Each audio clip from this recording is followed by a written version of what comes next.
passing what he calls a poorly timed and meaningless War Powers Act vote, telling the #1 sponsor of terror in the world, the United States, doesn't like what I'm doing to them and I must stop.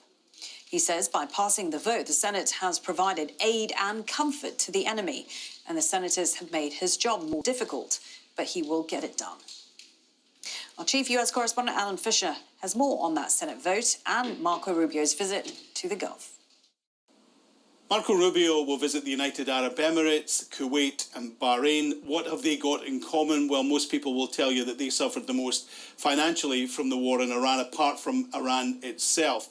There was also some question about security guarantees and whether or not the US will still stand by them. Remember, Marco Rubio isn't just the Secretary of State, he's also the National Security Advisor.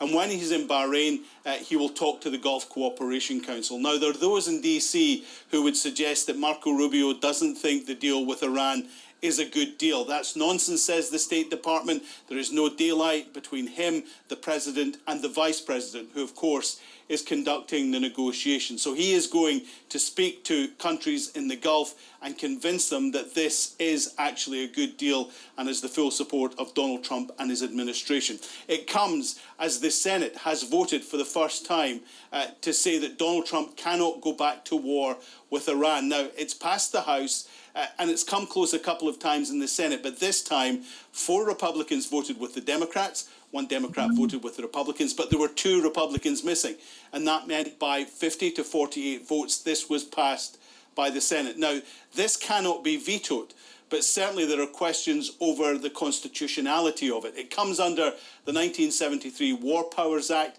There are those here in the White House who would suggest that it is unconstitutional. They won't need to challenge it at the moment because we have the peace talks ongoing and there's no sign that Donald Trump is about to resume the war.